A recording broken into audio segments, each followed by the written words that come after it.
This is the story of the founder of the Canadian Mental Health Association. But something more. It's the story of a rare kind of human spirit. He was the Cartier, the Banting, the Mackenzie of his field, an innovator, a visionary, and also a representative of a rapidly disappearing type of Canadian. This is his story. Clarence Meredith Hincks, the son of a popular Methodist clergyman, was born in St. Mary's, Ontario. Lady Flora McCrae Eaton remembers him in those days. I knew him when he was quite a boy because his parents and my parents-in-law were great friends, and his father was my first pastor in Toronto. And there was great intimacy between Dr. Hincks' father and Mr. Timothy Eaton, and I met him very frequently there. And then they owned places in Muskoka adjacent to each other almost, and I sometimes visited in Muskoka, so I saw a great deal of them. Claire Hincks had the very special upbringing that only a minister's son can experience. His father, a no-nonsense, teetotal, anti-smoking preacher, who was universally loved and respected, gave the boy a keen awareness of nonconformist morality, which he might accept or react from, but never escape. His mother, a former schoolteacher nearly twice the age of her husband, coached young Claire in his studies, to the effect that the boy was ready for the University of Toronto a year earlier than the rules would admit him. He was determined at the age of 16 to become a doctor. It was a time of great things in medicine. The air fairly vibrated with the names of Lister, Jenner, and Osler, and the imagination of the boy was full of it. He interned for a year in the old Toronto General Hospital on Gerrard Street, and for a few months failed to make a go of it as a general practitioner in Campbellford, Ontario. Back in Toronto, he took on odd jobs to break the monotony of the sight of his near-empty consulting room. One of these was to lead him into his life's work. In Toronto, I was given a part-time post as medical inspector of schools for West Toronto.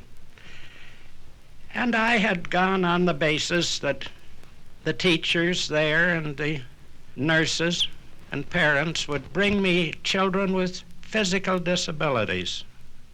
Children, say, who were hard of hearing, children with defective vision, children with tonsils and adenoids and skin conditions and so on. But I was tremendously surprised that 60% of all children brought to me, and this was over 50 years ago, had problems that we now label as mental health problems. For example, a teacher would tell me about a boy she wanted me to see, and she'd say, "This boy, Johnny, is making very poor progress in school.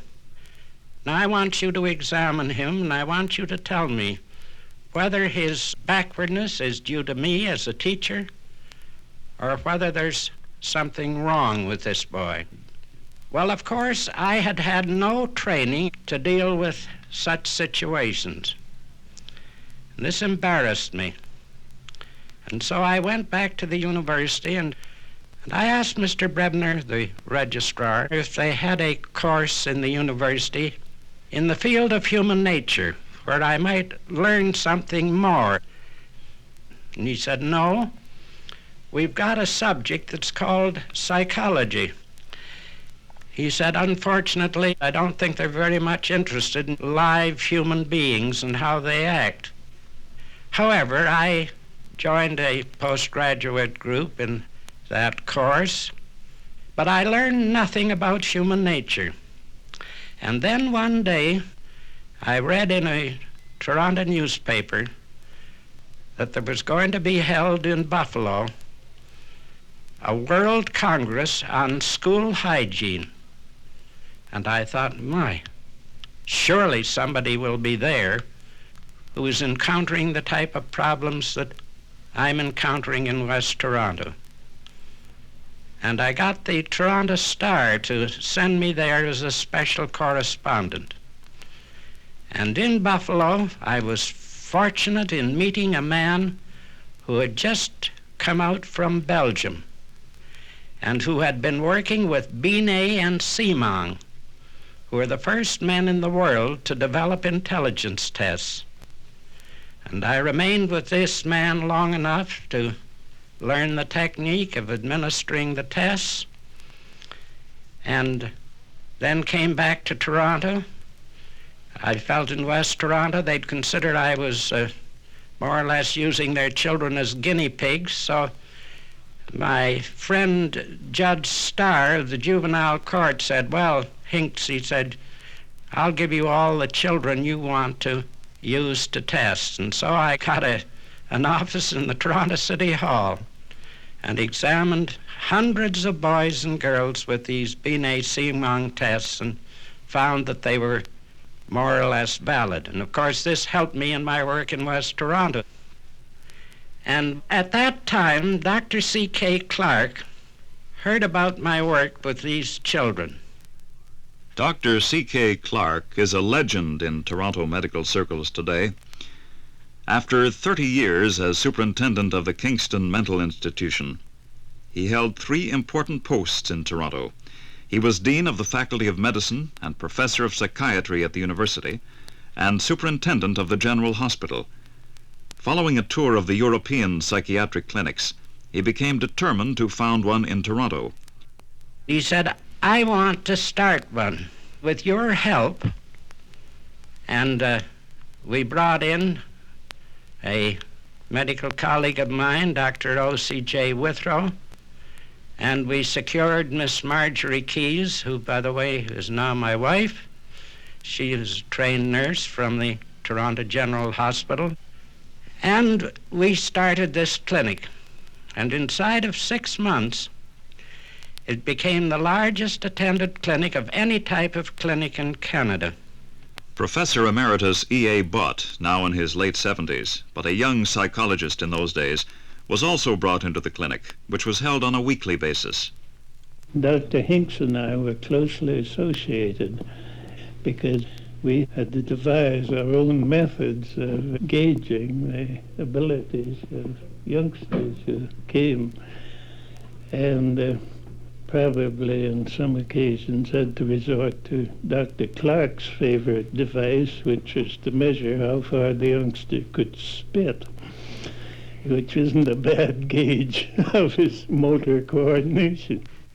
Dr. Clarke was not only a great, if idiosyncratic, diagnostician, he was also a rare believer in the surviving humanity and dignity of the insane. Here was a man who was amazing in this way.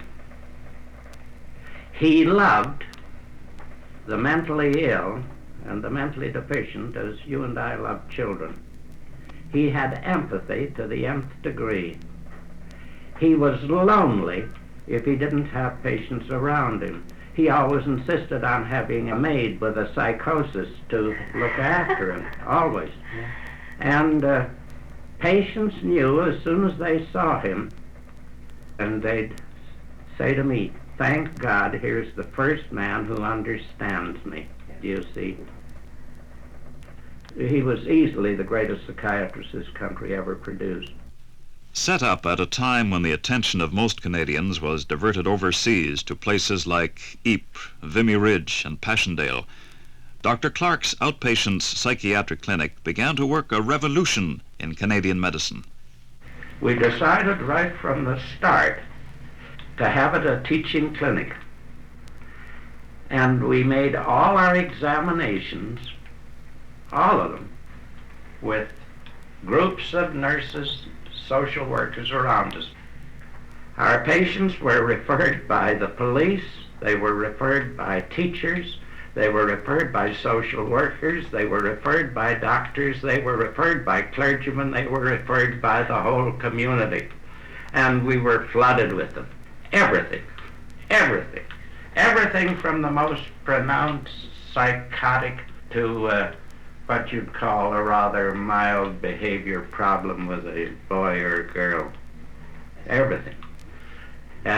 Folks that weren't fitting into the environment, and the teachers were driven to distraction, the parents didn't know what to do, and the doctor said there's nothing wrong with you because there's no organic ailment. You see, we had to fight through on this organicism. That was prevalent at that time, and if your heart was functioning right, and if your hemoglobin was right, and your blood count was right, you were well, even if you were terribly sick. With a successful and useful career carved out for him in the work of the clinic, a career both rewarding and busy, one would have thought that the young doctor's ambitions had been fulfilled. But this was not so. Dr. Hincks didn't believe in geographical boundaries. I said to Dr. Clarke, now, Doctor, it's all very well for us to be conducting this clinic. But I said, we know more than anybody else in Canada the tremendous numbers of people who are suffering from mental ailments of one kind and another. And we also know that our resources, our facilities for giving them help are terribly inadequate. Now, I said, Dr. Clarke, we should be doing a job throughout Canada. And Dr. Clarke said, of course we should. But he said, how will we go about it? I said, I don't know. But I said, I'll go to New York City, and surely somebody in that great city will have some idea or two that we can use. And in New York, I was fortunate enough to meet Clifford Whittingham Beers. He wasn't a doctor. He was a graduate of the Sheffield School of Engineering of Yale. And while at Yale, or just after graduation, he went into a depression. And he jumped from the third story of his house hoping to commit suicide. All he succeeded in doing was the breaking of his legs. And for 2 years, he was placed in public and private mental institutions in Connecticut.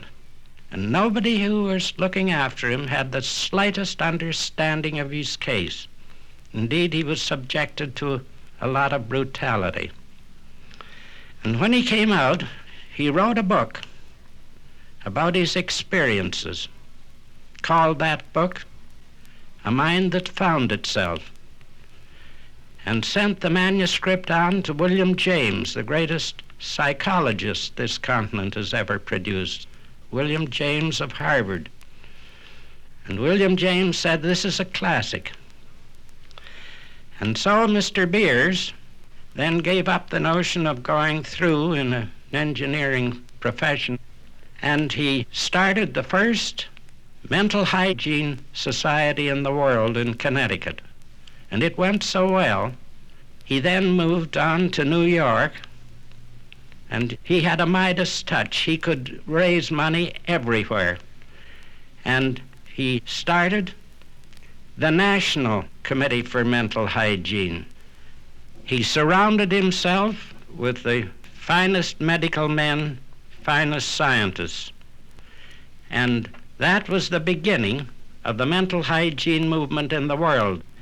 And when I called on Mr. Beers, he said, Hincks, I want you to join me in this.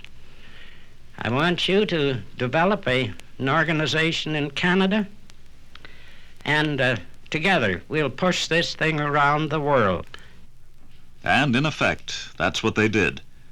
It was 1918, a year Canadians were hearing the word shell shock, and veterans were learning to use their war-stiffened limbs again at Harthouse under the direction of young Professor Ned Bott.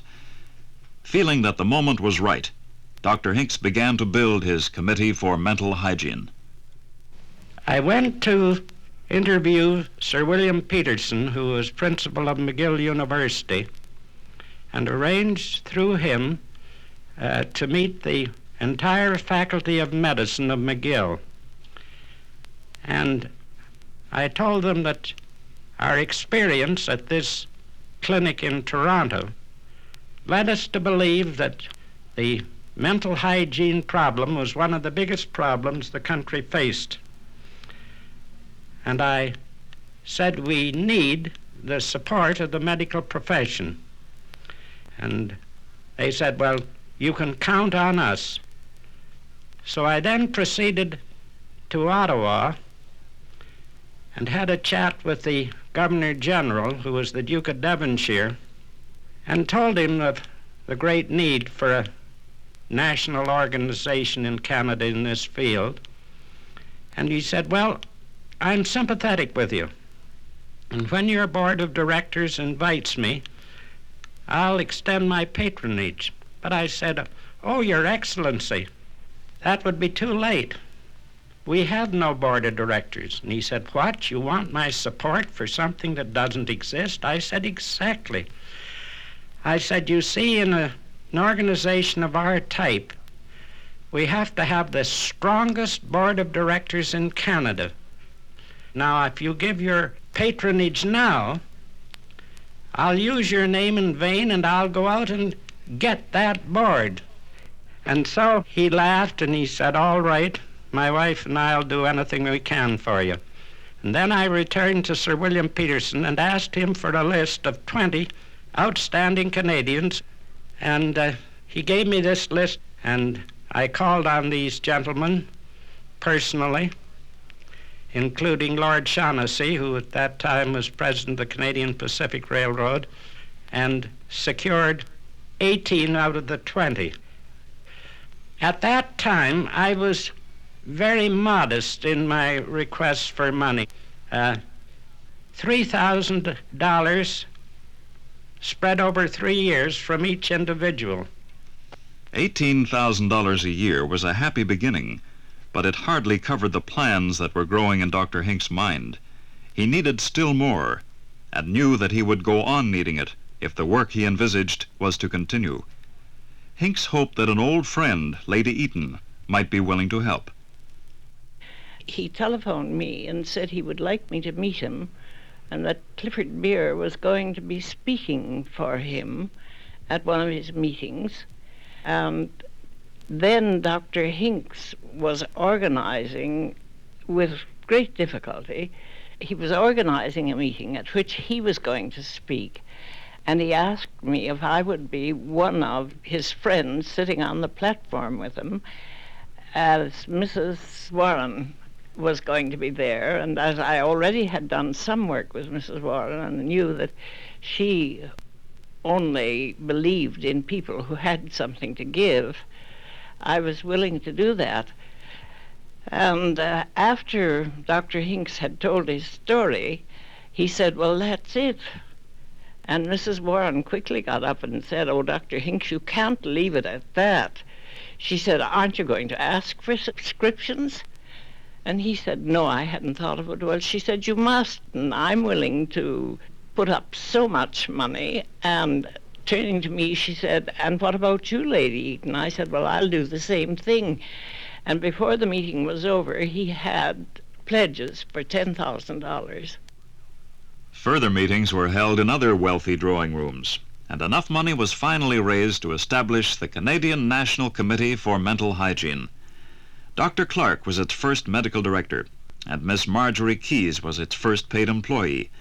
Dr. Hincks, as assistant medical director, continued to attract capital and attention in the newspapers. The once impecunious physician was discovering that he could raise vast sums of money, and further, that raising money was fun.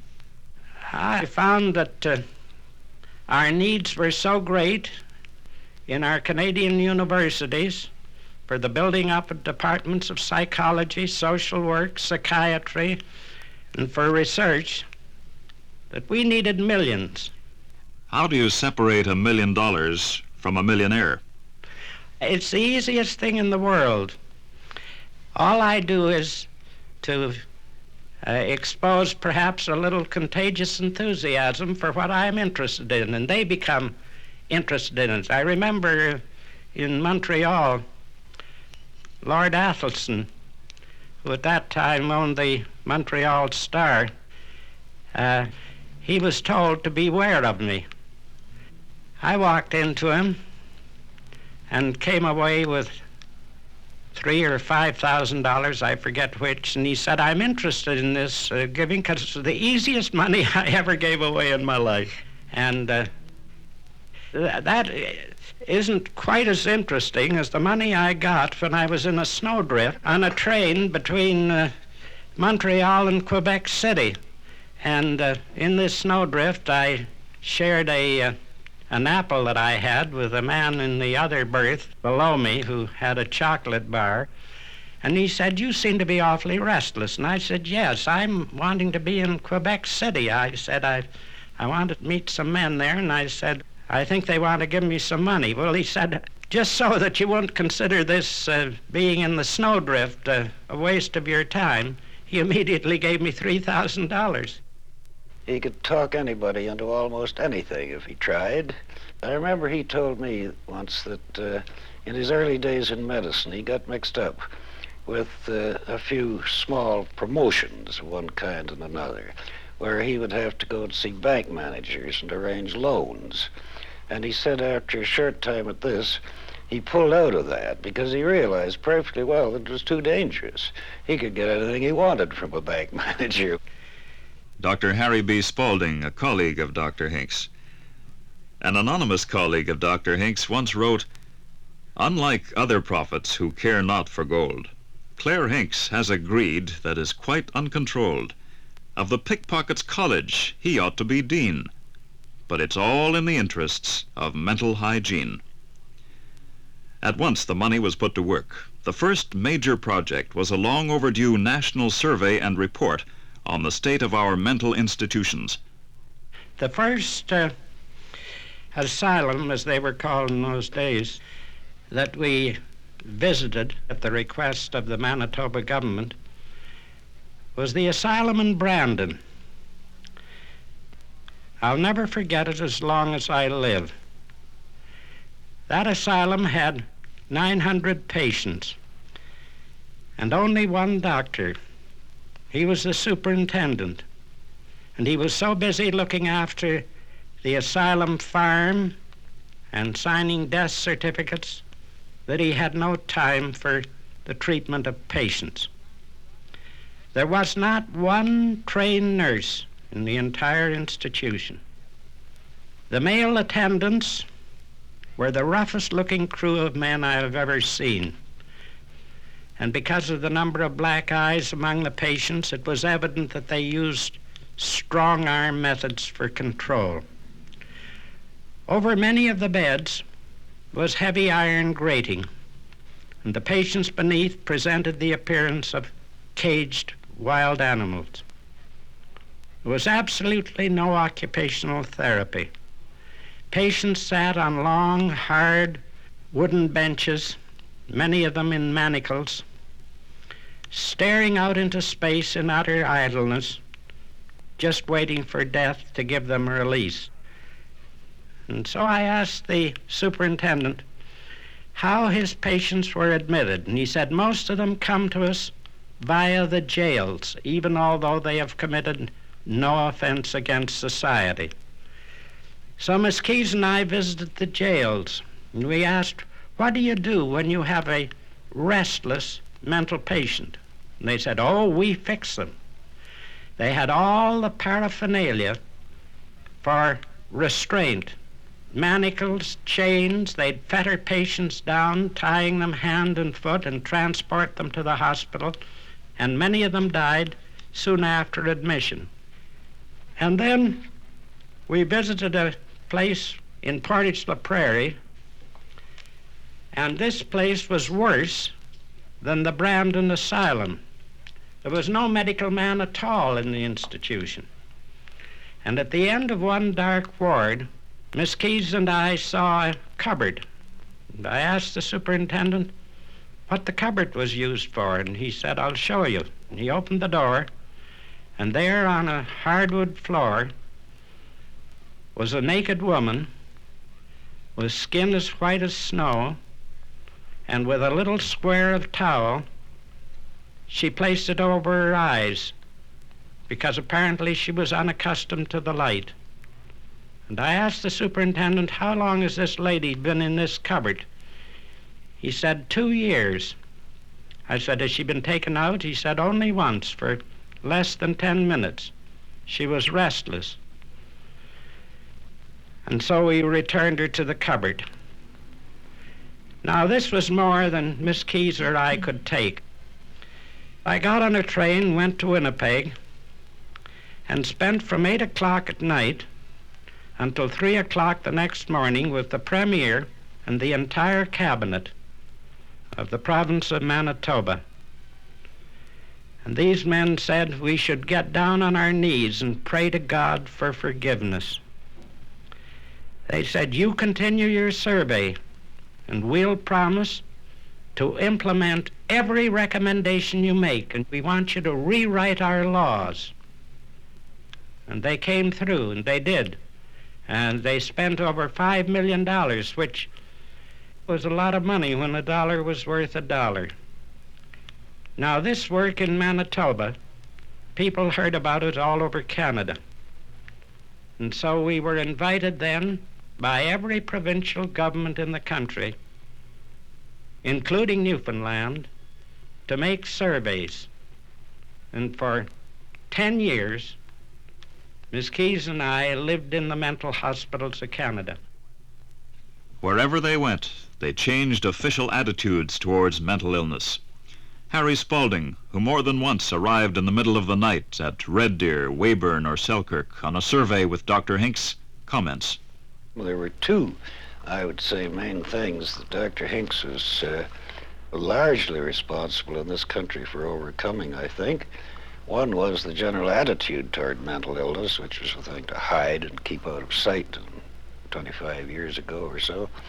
And the other was the somewhat persistent antagonism the medical men had for psychiatry. They didn't believe it very often. They were dubious as to its results. And I think Dr. Hincks did a great deal to overcome that feeling in this country.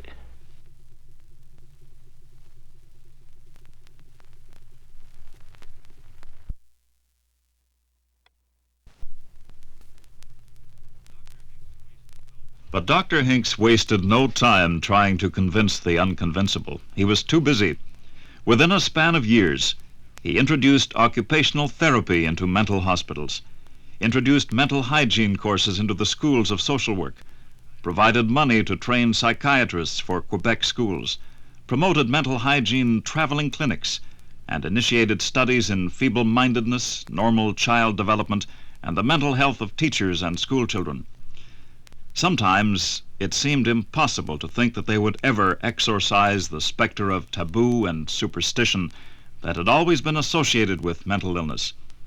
To their credit, the board of directors, containing the cream of Canadian moneyed respectability, names like Massey, Molson, Beatty, McConnell, and McMaster, stood by the committee. Perhaps they were impressed by the assembly of talent it had attracted. Professor C.B. Ferrer, Professor S.N.F. Chant, Dr. Grant Fleming, Dr. Baruch Silverman, Dr. William Lyne, and Dr. William E. Blotz. By now, the newspapers recognized that Dr. Hincks had copy value. Articles referred to him as the greatest salesman and promoter of our age, a cross between P.T. Barnum and Norman Vincent Peale. Someone called Hincks a salesman for a flea circus. But it wasn't a salesman for a flea circus who knocked on the door of the Rockefeller Foundation and asked for millions. We felt the need for large sums of money to be given direct to universities, to develop research institutes, to improve departments of psychology, psychiatry, social work, and education. And so I called on the Rockefeller Foundation. And when I went the first time, they said, well, we're interested in what you have to say, but we've never given 5 cents to your field. They said, come back next year. And I came back next year, and they said, unfortunately, Mr. Rockefeller has given us more money. We haven't got a big enough staff to give the money away intelligently, and we're concentrating on universities. And we plan to give the University of Toronto $1 million. But they said we'd be pleased to get any recommendations you've got in regard to that grant. And I said, indeed, I've got a recommendation. That is to insist that the university appoint a full-time professor of psychiatry and a suitable psychiatric hospital be built for both training and research. And they put that rider in, and then the university accepted the grant and then came to us and said, how do we get that hospital? Well, we said, we'll get it for you, which we did. Which we did. How easy he makes it sound. He omits the story of how this consummate student of the power structure of his city got the hospital from Mayor Tommy Church after the latter had checked with John Ross Robertson, the real source of power in Toronto, to see if it would be all right. The next year, he returned to the Rockefeller Foundation, and they were ready for him. He got a substantial grant, which was divided among Toronto, McGill, and other universities. With it, they developed in Toronto the Institute of Child Study, one of the first on the continent, under the late Dr. William E. Blotz, and with his friend Ned Bott, a department of psychology. He developed the very best department of psychology in all of North America. Yeah. And we had deputations come from Yale offering the whole department double salaries to go to New Haven. We had deputations coming from the University of Chicago offering double salaries. Now, there's something interesting about Canadians. They all stayed in Canada at half the salaries that they could get in the United States. I take off my hat to them. In the spring of 1930, the first International Mental Hygiene Congress was held in Washington. 4,100 delegates participated in a tribute to the imaginations of men like Beers and Hincks. When the general directorship for the American National Committee became vacant shortly after that, Colonel Edmund Bullis, Clifford Beers' executive assistant, was consulted. Mr. Beers, who had always admired Dr. Hincks because he was one of the few psychiatrists he knew that had a flair of organization ability, and his name was suggested. A number of the board knew Dr. Hincks very pleasantly. Dr. Hincks was invited to come down to consider the matter, and later on that fall, he came in as medical director of our National Committee for Mental Hygiene in New York. I was invited there because we had been getting money from American foundations, not only the Rockefeller Foundation, but the Laura Spelman Rockefeller Memorial and the Carnegie Corporation in Canada, and they hadn't been getting 5 cents from any foundations in the United States. And so the board of directors decided to invite me to get support for their work. Inside of a month, I got 7 foundations to subscribe handsomely. For 8.5 years, Claire Hincks directed both the American and the Canadian committees for mental hygiene. He lived out of a suitcase, and the papers dubbed him the brain boss of North America, with a Midas touch all his own.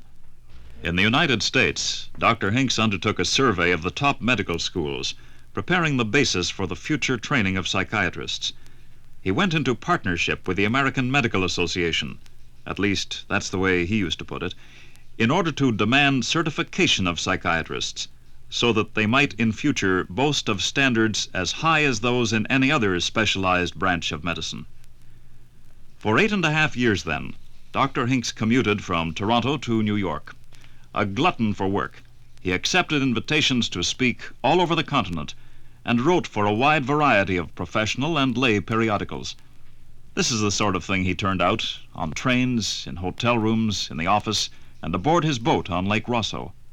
1919.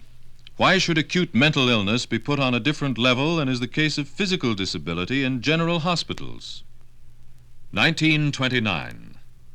A larger proportion of our children will enter mental hospitals as patients than will graduate from universities. 1935. I look forward to the day when our civilization will be constructed on the basis of making adequate provision for intrinsic human needs, for the needs of the mind as well as of the body. 1936. There are more occupied beds in our mental institutions than there are occupied beds for cases of physical diseases in all our general hospitals put together.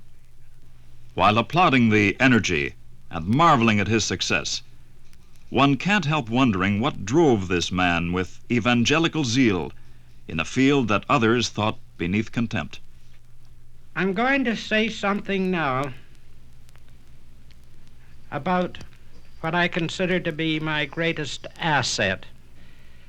I don't enjoy listening to people talking about their operation, or their gallbladder, or their appendix, or their liver. But I never hear anybody talk about the mental disability that they have had. It's a taboo subject. Despite our 40-odd years' work in Canada, it's still hush-hush. And that's a tremendous pity, because it restrains families from sending members of their families in time for suitable and effective treatment. And so I'm going to do something that has never been done, as far as I know, by any doctor. Certainly not talking over the radio. I'm going to tell about my own mental disability. It came on when I was 16 years of age, when I was a freshman at the university. And I have a vivid memory of the day that it came on. It came on suddenly. I happened to be playing a game of bridge with friends of mine on St. George Street in Toronto. And then, in a fraction of a second, I found my world, as it were, fall away from me. I was quite uninterested in the game I was playing, quite uninterested in my friends, wasn't interested in myself, wasn't interested in the world. I became a vegetable, as it were, apathetic, with a certain amount of depression. I had no pain, but this was a tougher experience than anything that I'd ever had in a physical way, like toothache and so on.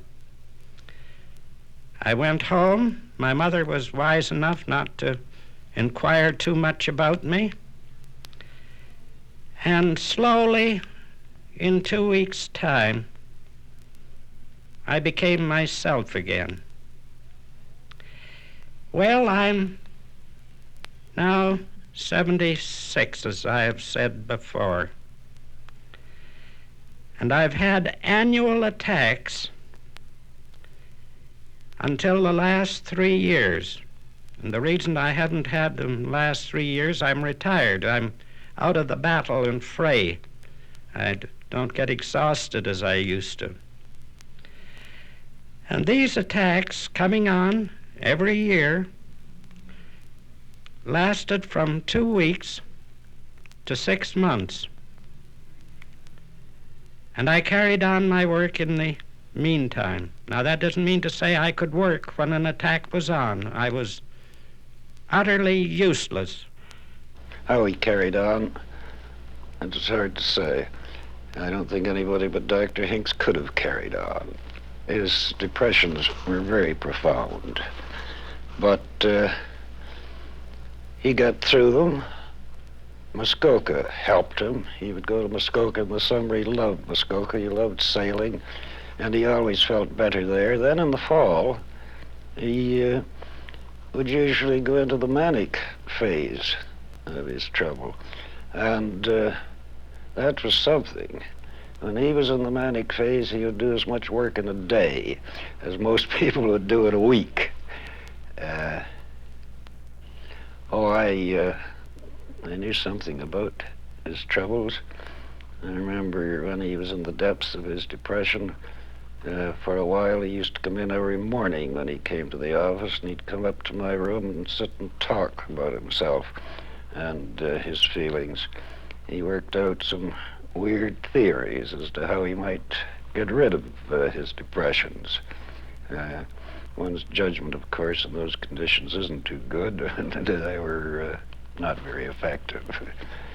I think the steadying hand of Miss Keyes had more to do with getting him through these phases than anything else. I'm telling this because of the fact of so much taboo and reticence in regard to mental disabilities. I don't believe in those who have these disabilities parading them before their friends. But it's unhealthy to shut them up in a closet, as it were. And I'm hoping that Canadians, who are the most magnificent people in the world, will start to look upon mental disabilities in the same way as they look upon physical disabilities. And I also tell the story because while I had these attacks, and while they were very painful, that is, psychologically painful, I got two things out of them. As I say, they proved to be the greatest asset in my life. The first is that I don't believe a person can really enjoy health to the limit unless they've lost it. And having these attacks, and then coming out of the attacks, then I was just walking on air. I guess that's one reason I was able to raise money.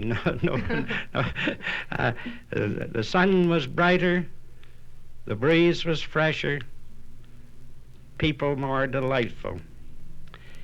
But the main thing, the main asset was that here I'd been going through, and was still going through, a mental disability that made me feel at one with all people in the world with mental disabilities. And they constitute about a third of the human race, of having had it or will have at one time in their life some form of mental disability. And so when I go into a mental hospital, I get in conversation with the patients. I don't look upon them as patients. I look upon them as brothers and sisters. And it's been the strongest thing that I have had in connection with my work. But how did he do it? One can understand now the drive, perhaps, the energy, and the sense of mission. But how did a self-confessed manic depressive carry two national mental hygiene committees on his shoulders, keep them both solvent, and do much of the visiting and survey work himself? Dr. Jack Griffin, who succeeded Dr. Hincks as General Director of what is now the Canadian Mental Health Association, was regarded as a son by Dr. Hincks. About the most important thing I learned from Clare Hincks during his lifetime was two sayings that he said many, many times. One was, "You've got to be able to put your feet in the other fellow's shoes." And this is what he was able to do most expertly. This was the kind of empathy, as they say, that the man had. The other saying he had was, "You've got to learn how to be human to your fingertips." Human, mind you, not scientific necessarily, but you have to be first and foremost and always a thoroughly human being. His philosophy, to come back to that for a moment, was based on some pretty solid, old-fashioned philosophical concepts. He used to say, for example, that good mental health depended on your ability to know yourself, accept yourself, and be yourself. And he pointed out that while this hadn't kept him mentally healthy all his life, he was able, really, to understand himself and his neurosis, to accept this as a disability which he had to live with, and try to be and live as an effective person in spite of this disability. To be himself, to not try to be anybody else, to not try to fool people into believing that he was a paragon of mental health himself? No, he never did this. And towards the end of his career, he astonished even me, and I thought I knew him better almost than anybody else, by the things he told me, the insights he had about his own mental illness as well as his own mental health. When the war clouds began to gather again in Europe, Clare Hincks returned to devote himself exclusively to work in Canada, or so he may have thought at the time. In the early years of the war, he crossed a U-boat blockaded Atlantic to help set up a near-to-normal life for the 1 million children evacuated from the London Blitz. After the war, when threads of civilian life were picked up again, medieval attitudes had returned to many of the mental hospitals, attitudes which, in the main, went back to the fact that this field traditionally has attracted the ragtag and bobtail of public money. 1948 found Hincks threatening to report the governor of an unconfederated Newfoundland to his boss, the British Prime Minister. The governor stubbornly had refused to clean up a mental hospital described by Hincks as a blot on humanity. He retired, or as close to retired as Clare Hincks could ever come, from the Canadian Mental Health Association in 1953, passing the reins of power to Jack Griffin, the man he had groomed. He remained as a consultant for 10 years. After that, Clare Hincks was able to enjoy only a year of complete retirement in Muskoka, his special paradise, before illness and death interrupted. But all the while, even in hospital, his thoughts were racing ahead into the future of the movement he had founded. I would say we're right at the beginning, and all we need is leadership by people who recognize the fact that we're in the ox cart stage of development. All along the line, anything you look at, take Amsterdam. Why, Amsterdam, they haven't built a new mental hospital in years because their mental health workers are working in the community where they should be working.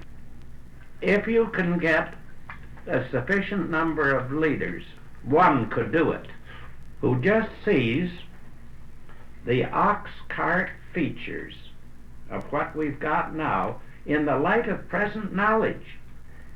We've got allies today that we never had before. See, our Canadian Mental Health Association has 70,000 members. Well, by the end of the year, they'll have 100,000. They've got over 1 million in the United States and so on. We've got 1 million Scottish Rite Masons, both Canada, United States, and so on, all behind us. We've got the press, we've got the radio, we've got TV, we've got everything to get to the people. Yes. Now then, we could, in the next few years, open every mental institution in the country, every one, bar none.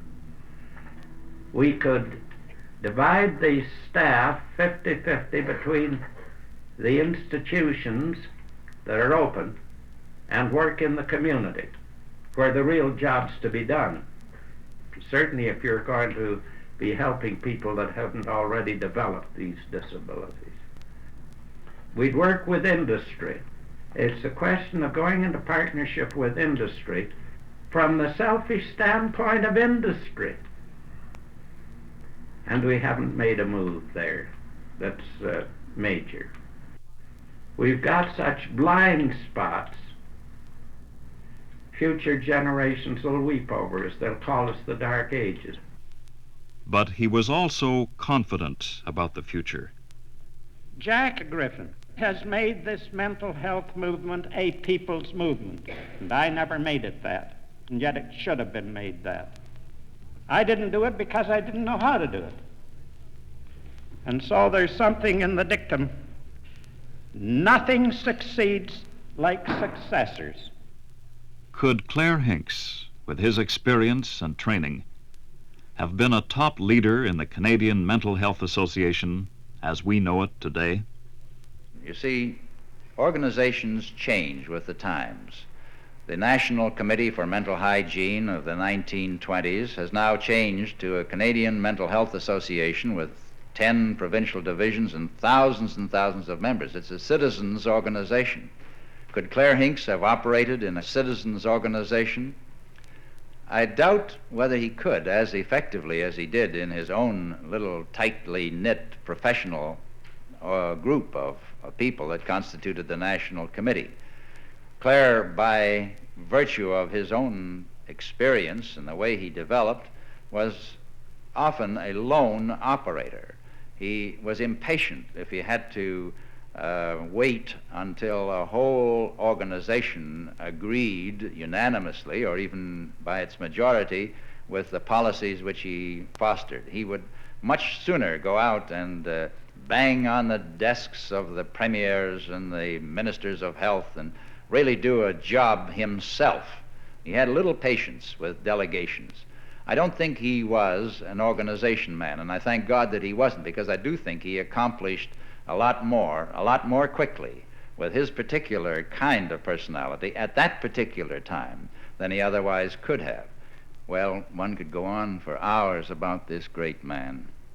His death is a loss to the mental health movement in our country, which he founded, in which he inspired, and which he kept going through inspiration of the others who have followed him. We'll not see another man like Clare Hincks in a long time.